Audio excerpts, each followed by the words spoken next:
Bonjour à toutes et à tous, bienvenue sur ce nouvel épisode de Podcast Créatif. Je suis Lolita, vous pouvez me retrouver sur les différents réseaux sociaux, notamment Instagram et Ravelry, sous le pseudo Loli la Fée. Et on se retrouve donc ici pour ce 9e épisode de podcast. Podcast qui est dédié au tricot et à la couture, mais essentiellement au tricot. Et en tout cas aujourd'hui c'est de ça qu'on va parler. Je suis contente de vous retrouver. Ça faisait un moment. Pour vous expliquer un petit peu le déroulé du podcast, aujourd'hui donc on va parler comme d'habitude des projets terminés, projets en cours et futurs projets et achats, parce que je suis allée au fil de la Manche et donc j'ai quelques achats à vous montrer. Mais en préambule de tout ça, je voulais vous parler d'autre chose. C'est une toute petite partie blabla, ça va pas durer trop longtemps, donc restez, vous inquiétez pas. Je voulais vous parler en fait d'une page que j'ai créée qui est une page sur la plateforme Patreon. Donc si vous me suivez ici depuis un moment, vous devez savoir que depuis quelques mois je crée des modèles de tricot.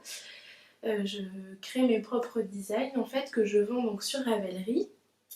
Et j'ai remarqué en fait depuis ce moment-là que je devais espacer de plus en plus mes podcasts pour une raison simple, c'est que je ne peux pas vous montrer en temps réel ce que je tricote parce que y a des choses que je peux pas vous montrer en fait par rapport à des partenariats que j'ai soit avec des marques de laine ou voilà. Et du coup ça me frustre vraiment de ne pas pouvoir vous en parler dans le podcast parce que ce podcast c'est un lieu d'échange, de partage et voilà, c'est frustrant d'avoir des projets en fait terminés mais de ne pas pouvoir vous les montrer. Parallèlement à ça, j'aimerais bien développer un petit peu plus mon activité de design de tricot. Et du coup, les deux problématiques entre guillemets, ce sont... j'ai trouvé une solution qui regroupe ces deux problèmes, qui serait 1, 2, 3, une solution pour ces deux problèmes-là à la fois, et qui est une page Patreon.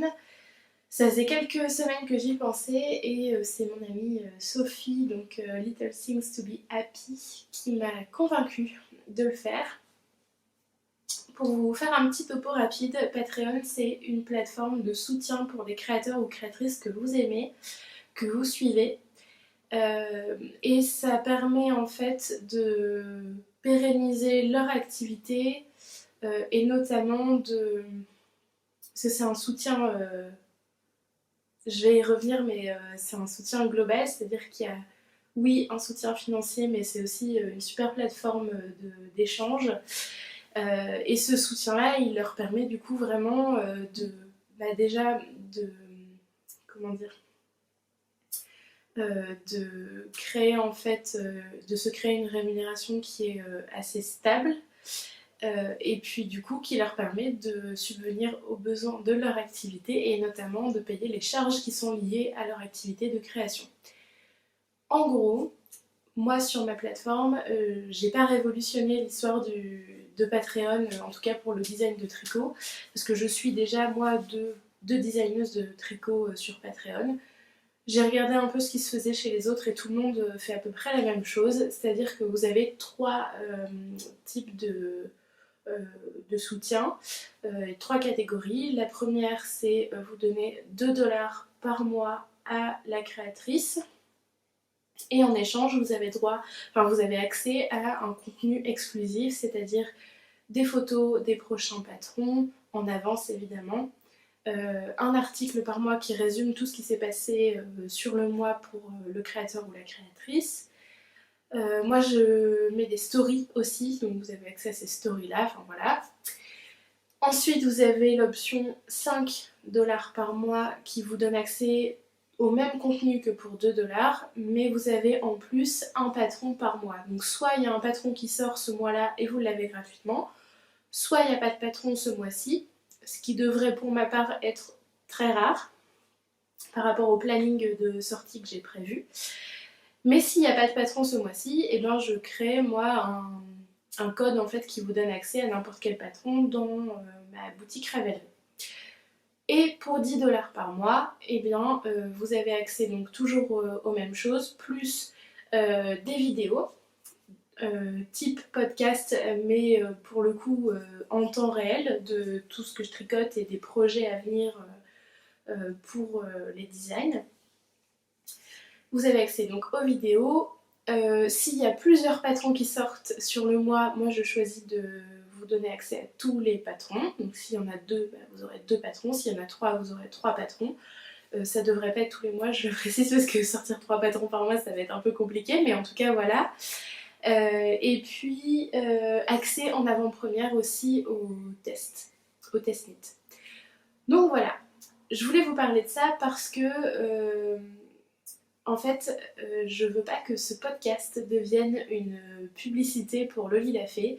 Je veux que ça reste un endroit d'échange. Et en fait,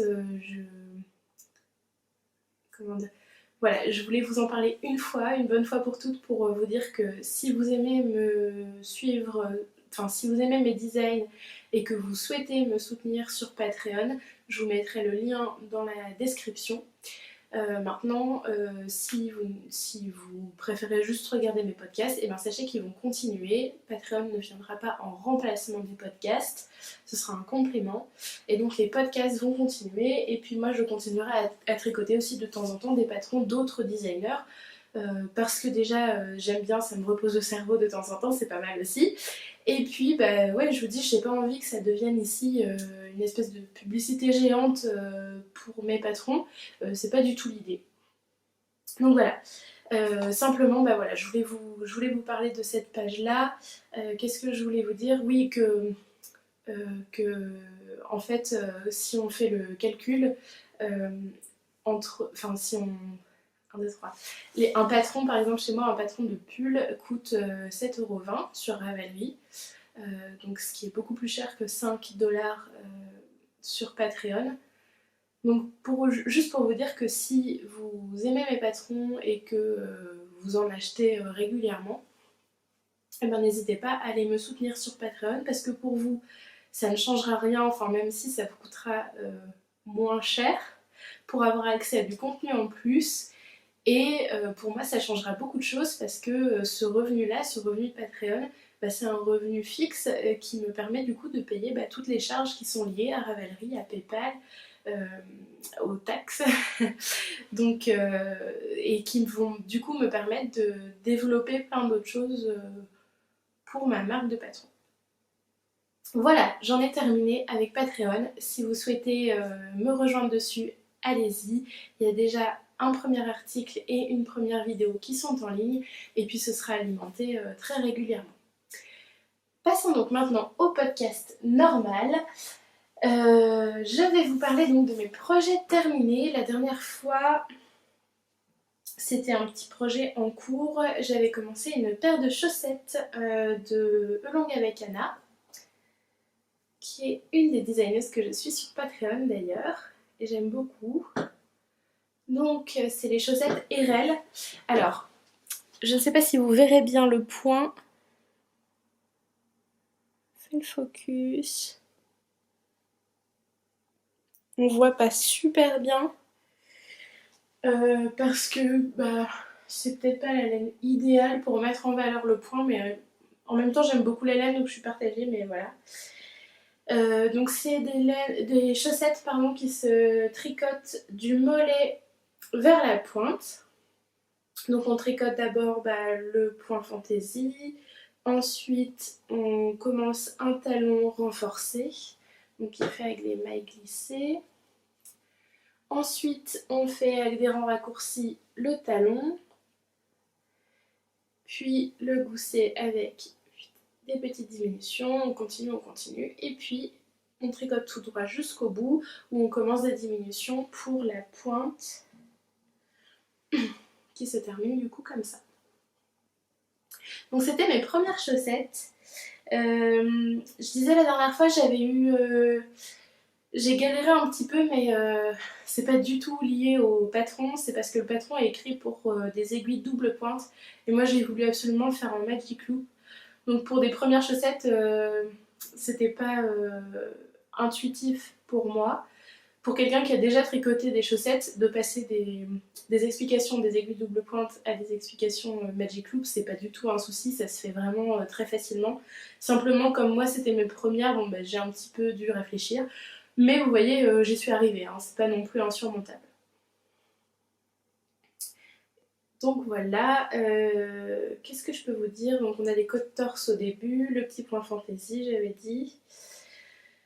La laine, c'est une laine Lana Grossa qui m'avait été offerte par mon amie Amélie de Happy Sweet Peach Factory. Donc vous voyez, c'est une laine tweedée. Voilà. Qui est très agréable et à tricoter et à porter. J'ai fait la deuxième chaussette dans la foulée, donc je ne souffre pas du syndrome de la deuxième chaussette. Alors par contre, elles sont pas encore bloquées, ce qui explique qu'elles aient une forme peut-être un peu bizarre. Mais bon, ça va encore. J'ai commandé des bloqueurs à chaussettes sur une petite boutique Etsy, donc j'ai hâte qu'ils arrivent. Et comme ça, je pourrais bloquer ces chaussettes-là et puis les prochaines que je vais vous montrer. Qu'est-ce que je peux vous dire d'autre? Eh bien, je ne sais plus. Ça fait un petit moment, c'est vrai que je les ai tricotées. Je les ai tricotées, je crois, en aiguille 2,5 au lieu de 2,25. Et niveau taille, c'est parfait. J'ai fait la plus petite taille, en fait. Ouais, je crois que c'est ça. J'ai fait la petite taille, mais du coup, avec des aiguilles... Excusez-moi. Avec des aiguilles au-dessus. Et c'est ok. C'est ok pour moi. Pourtant, elles ont l'air minuscules. Mais je vous assure que c'est à ma taille et j'ai pas des tout petits pieds parce que je fais du 38, donc c'est assez classique comme pointure. Je sais pas pourquoi elles ont l'air aussi petites, peut-être parce qu'elles sont pas bloquées. Voilà, donc ça c'était mon premier projet terminé. Ensuite, eh bien, j'ai commencé une autre paire de chaussettes et je l'ai terminée parce que j'ai trouvé ça vraiment hyper agréable à tricoter, les chaussettes. Je trouve que c'est un petit projet qu'on peut emmener partout. Qui est rapide, enfin on peut le prendre, le reposer, voilà, c'est pas très grave, on s'y perd pas, c'est rapide à faire, c'est satisfaisant en fait, parce que comme c'est rapide, on a vite le projet terminé et puis on est content quoi, voilà. Donc j'ai commencé une deuxième paire de chaussettes et je me suis lancée en fait dans le Simple Sock Collective de Melody Hoffman, qui est donc un espèce de petit collectif enfin une petite collection de 3 patrons qu'elle dévoile un par mois. Donc là on en est déjà je crois au deuxième. Et c'est entre guillemets surprise dans la mesure où il n'y a pas de photo sur le patron, vous savez pas ce que ça va rendre une fois tricoté. Donc la première chaussette que j'ai tricotée c'est celle-ci. Pareil elle a l'air minuscule mais en fait... je vous jure qu'elle est à ma taille. Hein. Je sais pas, quand je vais tirer dessus, ça ira mieux. Donc c'est une chaussette, je sais pas si vous pouvez le voir, voilà. Avec du mohair, un petit point texturé qui est le point en fait du tender de sa collection. Donc elle avait fait le pull et le bonnet tender. Elle se tricote pardon, avec du mohair. Vous voyez, avec du mohair et un fil fingering, donc c'est tricoté en double. Pareil, je l'ai fait en aiguille 2,5 au lieu de 2,25. Donc on commence aussi par le mollet. On va jusque là, on fait un talon renforcé mais qui est différent cette fois. C'est pas tout à fait le même que celui d'Anna. Après, on tricote le talon avec des rangs raccourcis. Puis, comme ça on les voit bien. Voilà. Puis, toujours pareil, des petites diminutions ici pour le gousset. Et on va jusqu'au bout, jusqu'à la pointe, qui est comme ça aussi. Donc on a en fait le point texturé qui se continue sur le dessus du pied et qu'on n'a pas en dessous, donc ce qui est plutôt sympa. Mais je pense que c'est assez classique pour des chaussettes. Au niveau du fil, ici j'ai utilisé pour la fingering, c'est un fil de chez Laine Amouret, donc Pauline. C'est le coloris Un dimanche chez grand-mère en base Athéna, donc c'est ça 100% mérino. Et pour le mohair, j'ai utilisé un mohair blanc des fermes de France que j'avais acheté au CSF, mais je ne sais plus, j'ai pas gardé l'étiquette en fait, enfin il n'y avait pas d'étiquette d'ailleurs, il n'y avait pas d'étiquette et j'ai pas gardé la petite carte du producteur. Donc voilà, je suis désolée, mais voilà. C'était un reste d'un bonnet que j'avais fait, enfin d'un béret que j'avais fait pour ma belle-mère. Donc ça donne ça tricoté en double. Vous voyez, ça rend un effet un peu chiné parce que bah, le mohair blanc contraste avec la laine rose. Et j'aime beaucoup cet effet. Donc là par contre j'ai pas encore tricoté la deuxième, alors je savais pas trop si je devais le ranger dans les projets terminés ou les projets en cours. Mais je vais m'y mettre et puis après je pense que j'attaquerai les prochaines chaussettes, enfin les deuxièmes chaussettes du Simple Sock collectif parce que j'aime vraiment beaucoup tricoter ça. Voilà, donc ça c'est mes deuxièmes chaussettes. Ensuite, le troisième projet terminé, c'est celui-ci. Donc j'avais tricoté il y a un petit moment, mais du coup je ne pouvais pas vous le montrer. Est-ce que c'est pas un raccord parfait? Franchement. Ah, pas de ce côté-là, parce qu'il n'est pas bien mis. Voilà. Donc c'est le pull Paris-Brest. Je me tourne pour vous montrer le dos texturé. Le pull Paris-Brest que vous avez pu voir, je pense, sur Instagram si vous me suivez là-bas. Donc c'est un petit pull marinière que j'ai sorti en collaboration avec Pauline de Laine Amouret. Et on a sorti ça vendredi dernier. Donc, c'est un pull sur lequel on travaille depuis presque un an. On a imaginé ça, mais c'était l'été dernier et forcément c'était pour le printemps parce qu'on voulait pas sortir une marinière comme ça en plein milieu du mois de décembre. Donc du coup, ce qui explique aussi le délai. Et puis, on a fait pas mal de modifs en fait sur le projet de base. Enfin, voilà, on a modifié plein de trucs, on a affiné certaines choses pour arriver à ce modèle-là. Donc c'est un modèle légèrement boxy. Alors moi, sur cette version-là, j'ai pas beaucoup d'aisance, j'ai 10 cm d'aisance. Mais là, j'ai fait appel à une sample knitter qui est en train de me tricoter une autre version avec plus d'aisance pour pouvoir vous montrer un deuxième modèle et deux façons de le porter pour ceux qui préfèrent le porter peut-être un peu plus loose. Donc on tricote en commençant par le bas, donc c'est un bottom-up, on commence par là, on fait les côtes, on attaque les rayures, donc qui sont dégressives, ce qui est, je trouve, hyper motivant, et c'est ce que les testeuses ont dit aussi de toute façon, c'est hyper motivant à tricoter parce que il n'y a pas plus de mémoire, il n'y a pas plus de, je ne sais plus, peut-être 12 rangs. Enfin voilà, il n'y a pas beaucoup de rangs d'affilée dans la même couleur et on a vite envie de passer à la rayure suivante. Ensuite, donc on continue, on commence le point texturé dans le dos. On a un point texturé qui fait une pointe. On continue jusque là. Là, on sépare. Voilà. On continue en aller-retour et on finit par joindre les deux avec un rabat à 3 aiguilles. Et puis après, on prend les manches et puis c'est parti pour les petites manches qui sont des manches 3/4, donc ça va assez vite. Et évidemment, vous avez la possibilité de les rallonger. Pour le pull, c'est pareil. Moi, je l'ai fait assez cropped, enfin assez court. Mais dans le patron, je vous explique en fait à quel endroit vous pouvez rajouter Vous pouvez rajouter quelques centimètres si vous le voulez plus long. Voilà, donc après on a une encolure ronde assez classique, pas trop dégagée. Et puis on vient faire une petite bande de côte pour finir ça. Ma version, je l'ai tricotée dans les laines donc, de Pauline de Laine Amouret. Les coloris c'est T'es belle ou naturel. Et le rouge c'est une cerise en gin tonic. qui sont tous les deux en base Athéna, donc c'est 100% mérino. J'ai déjà dit à quel point j'adorais cette base parce que je trouve qu'elle est hyper agréable à tricoter. Elle est assez ronde, élastique, enfin elle est vraiment sympa. Et en plus elle est d'une douceur après blocage, c'est juste impressionnant.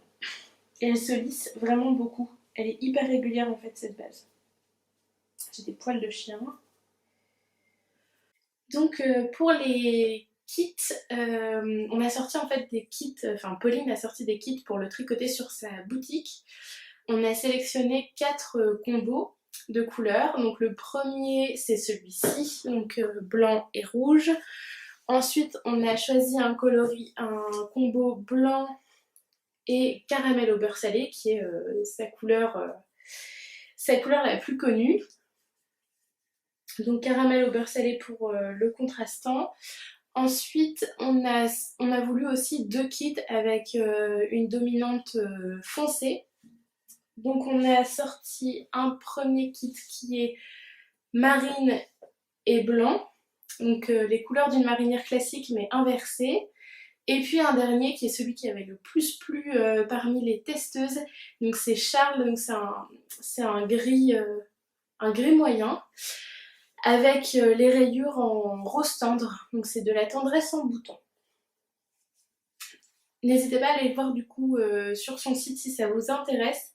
L'avantage c'est qu'en fait Pauline propose des kits avec des échevaux pleins pour la couleur principale et des mini pour la couleur contrastante, ce qui du coup permet d'avoir un prix très correct pour les kits parce que vous achetez juste la quantité de laine qu'il vous faut et pas un écheveau complet pour en utiliser 20 grammes quoi.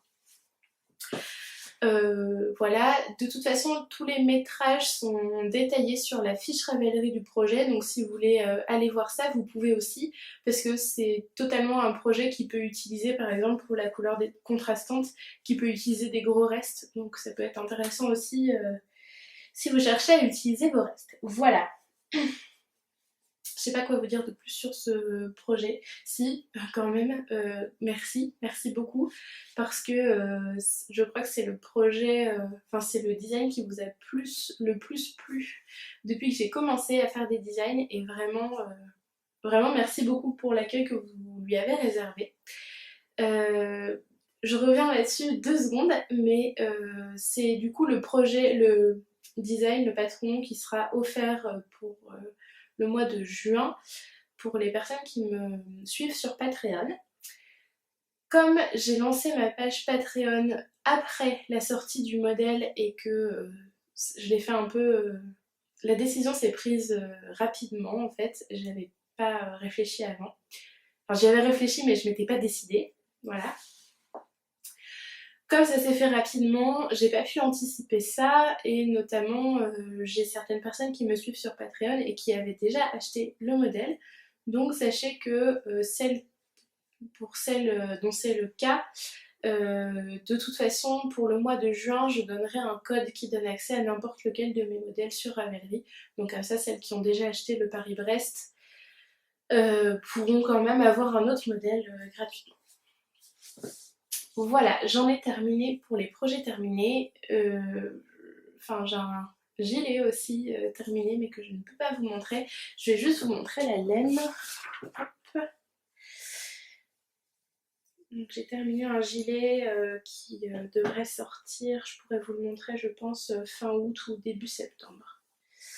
Hop, je vais le plier de sorte à pouvoir vous montrer la laine.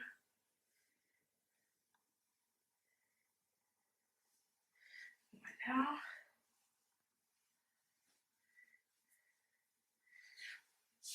Donc c'est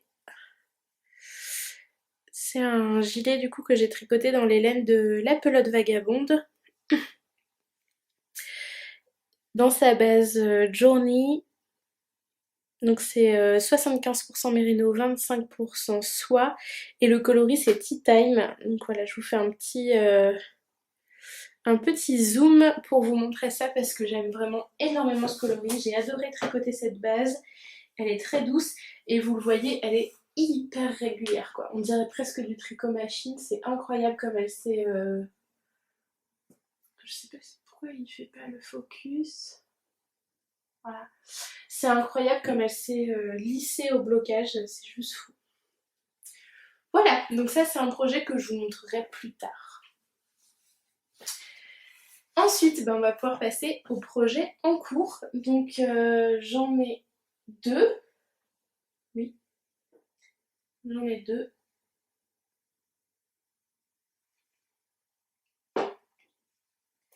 Le premier, c'est un projet qui dormait depuis hyper longtemps et que j'ai choisi de reprendre.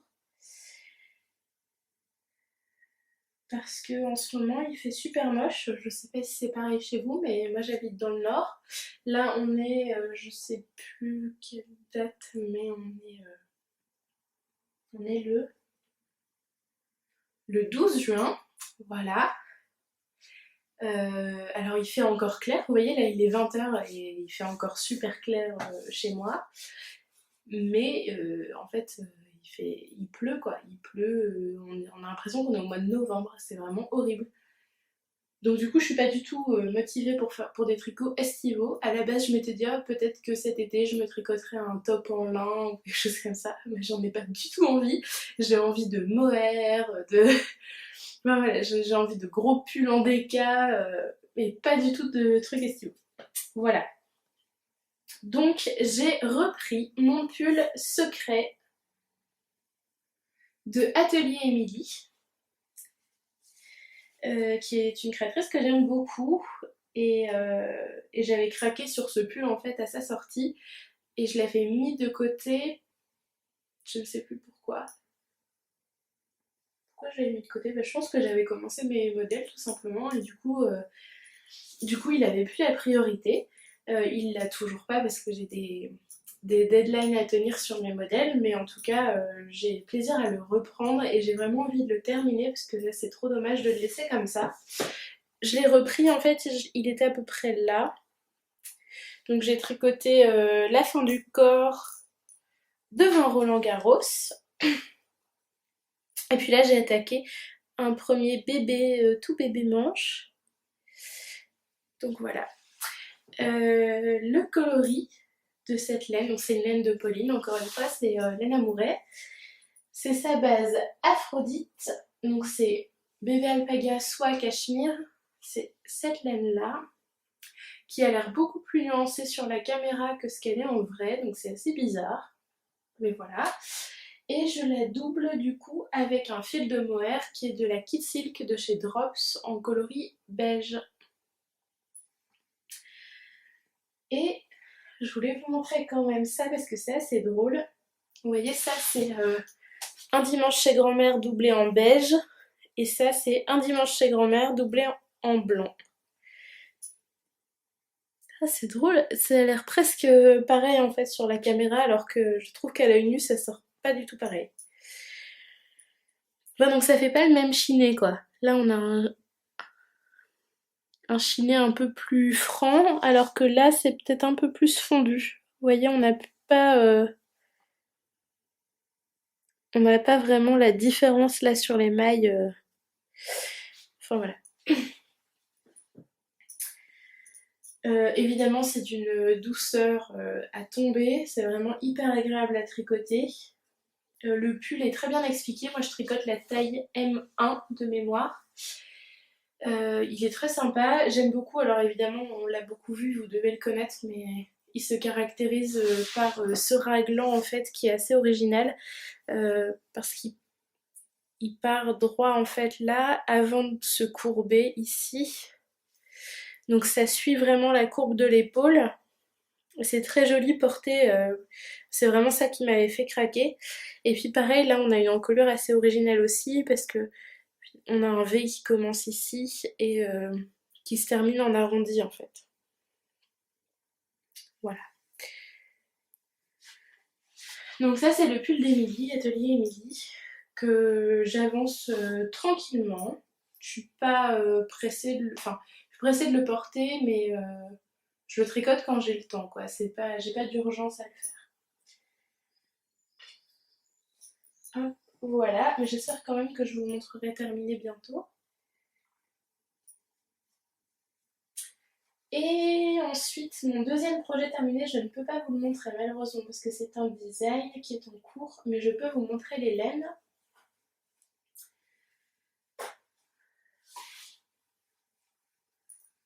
Ah oui, non, j'essaie de tirer sur la pelote, mais en fait elle est attachée à mon projet, donc c'est...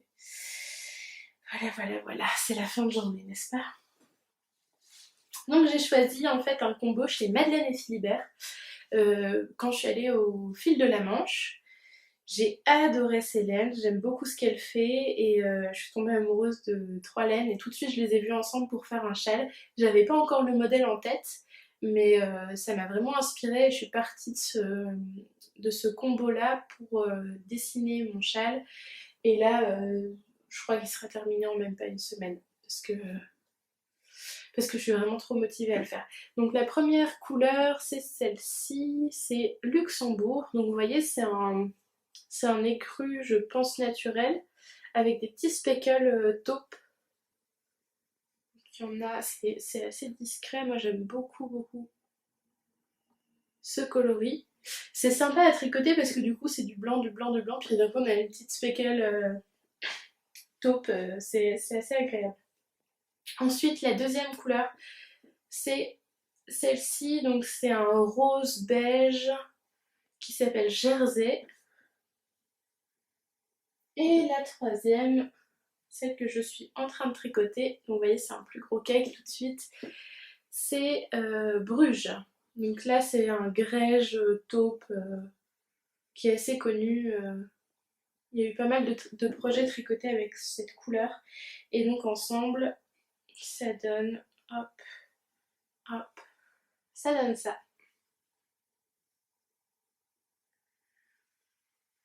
Donc c'est complètement dans ma zone de confort, hein, c'est complètement dans mes couleurs, j'aime beaucoup.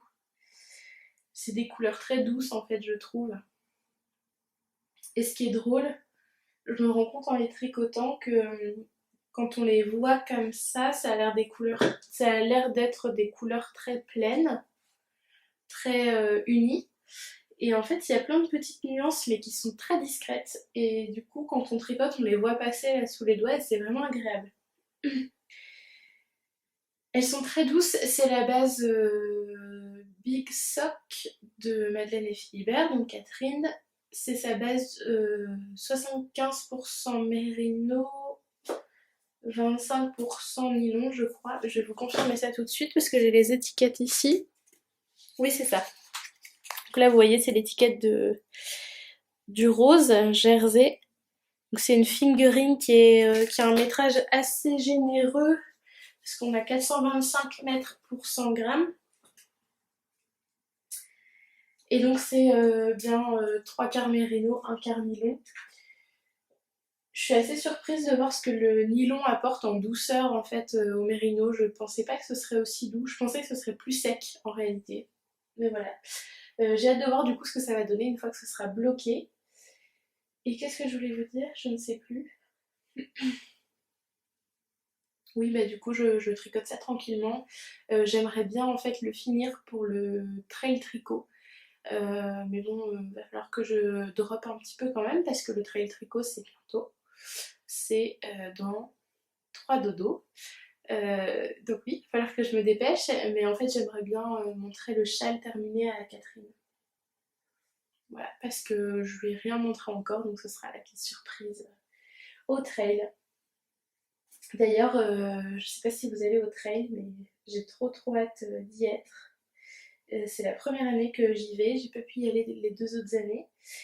Donc vraiment j'ai hâte et voilà, je suis contente. Voilà pour mes projets en cours, c'est à peu près tout. J'ai échantillonné aussi ces 2 laines que je vous avais déjà montré, c'est de la laine amourelle, les pieds dans le sable en base Cassiopée, donc avec des petites paillettes de Stélina, et en mohair. Donc j'ai échantillonné ça, c'est en train de sécher pour un futur design, mais voilà, je vais pas vous en dire plus pour l'instant. Et puis on va passer à la partie achat. Donc je disais, je suis allée au fil de la Manche cette année et franchement c'était trop bien. Alors ça remonte un petit peu, donc je vais pas m'étaler sur le sujet. Simplement je voulais vous dire que vraiment si vous devez faire un seul festival l'année prochaine, faites le fil de la Manche quoi. C'est vraiment... Enfin moi si je devais en faire qu'un, je ferais le fil de la Manche parce que je trouve que c'est une ambiance complètement différente des gros salons. C'est hyper agréable. Pourtant, il a fait un temps pourri en plus. Cette année, il a fait un temps pourri, mais c'était quand même top. On a plus le temps, je trouve, de parler avec les exposants. Enfin, c'est agréable. J'ai rencontré plein de monde. Vraiment, j'ai adoré. Donc, au fil de la Manche, j'ai fait quelques achats. Tout d'abord, je suis allée chez Heidi et j'ai acheté ce magnifique rouge qui s'appelle Sienne, je crois, oui. Et c'est sa base avec de la stélina aussi, donc 75% mérino, 25%, 20% nylon, pardon, et 5% stélina, 400 mètres pour 100 grammes, donc c'est de la fingering classique, coloris Sienne, que je trouve trop jolie. Quand je l'ai vu, j'ai imaginé tout de suite le Zaza de Marie-Amélie Design dedans. Je sais pas si j'aurai le temps de le tricoter un jour parce que clairement mon temps tricot pour les autres modèles se réduit au fur et à mesure que ma liste d'idées pour mes propres modèles s'allonge. Mais en tout cas c'est l'idée. Peut-être que j'en ferai un design à moi un jour, je ne sais pas, mais pour l'instant l'idée c'est d'en faire un Zaza. Je vous en parle quand même parce que même si mes idées risquent de changer et d'évoluer, bah, je me dis que ça peut aussi donner des idées. Ça peut donner des idées. Enfin, moi en tout cas, je regarde des podcasts aussi pour chercher de l'inspiration. Donc voilà. Ça pour moi, ce sera normalement un Zaza. Ensuite, j'ai acheté évidemment chez ma copine Pauline. Je vous assure que je ne suis pas sponsorisée. Ce sont des échevaux que j'ai achetés. Donc j'ai acheté oui ceux-là, ça c'est de la Orphée, donc c'est du mohair en coloris naturel pour les coupler avec la Aphrodite, un dîner à la maison à Maison Serpentard, pardon, qui a un joli vert. Et en fait j'aimerais coupler ces deux-là pour faire un jour un gilet rêverie de Atelier Émilie, qui est son gilet en fait kimono là, qui se croise et qui se porte avec une petite ceinture. Ce gilet il est trop trop trop trop beau. Alors pareil, je sais pas quand j'aurai le temps de le tricoter, mais j'aimerais vraiment me le faire un jour parce que je le trouve top. Et je pense que dans ces couleurs-là, ça va être tout doux et ça va être vraiment sympa. Ensuite, j'ai acheté, toujours chez Pauline, de la Atlas. Donc c'est bébé chameau et soie dans le coloris La Bohème, qui est un très très très joli rose. Ce rose là, j'ai craqué dès qu'elle l'a fait. Elle l'a sorti pour le CSF de cette année, donc de fin 2018. Et Mathilde de Mbion a shippé les 3 derniers écheveaux sous mes yeux, donc je n'ai pas pu l'avoir. J'étais bien contente d'avoir enfin ce coloris. C'est un rose gold en fait, il est vraiment magnifique.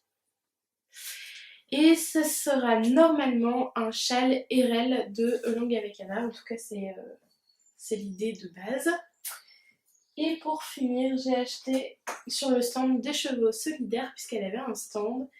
J'ai acheté cette laine qui s'appelle Rare Bones. 75% mérino, 20% nylon, 5% stélina en fingering. Et c'est un très joli pêche avec de la paillette. Donc vous voyez en ce moment, j'ai envie de paillettes. Comme Elodie Whoop. Coucou, je sais que toi aussi tu m'as dit sur Patreon que tu avais envie de paillettes aussi, donc voilà.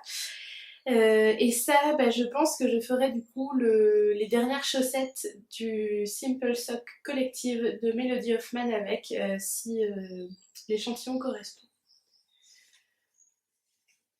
Et bien c'est tout pour aujourd'hui, j'en ai terminé avec mes achats.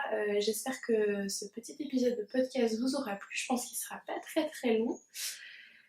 Je vous retrouve dès que possible du coup pour vous montrer mes futurs projets. Et puis n'hésitez pas du coup à me suivre sur Instagram si vous le souhaitez. Voilà. Ou à vous abonner à cette chaîne YouTube d'ailleurs, je ne le dis jamais, mais j'ai remarqué que dans les autres podcasts, tout le monde le disait. Donc effectivement, si vous voulez avoir des notifications quand je publie des podcasts sur YouTube, n'hésitez pas à vous abonner à la chaîne. Voilà, bon, et bien je vais vous laisser, je vous souhaite une bonne semaine. Je serais ravie d'en croiser certaines au Trail Tricot si vous y allez, et si vous n'y allez pas, et pas de panique, c'est pas très grave, vous irez l'année prochaine. Moi ça fait 2 ans que j'y vais pas, que je ruminais derrière mon téléphone sur Instagram, mais j'en suis pas morte, donc voilà. Je vous souhaite une bonne journée, une bonne fin de semaine, je vous fais des gros bisous, et puis je vous dis à bientôt, bye.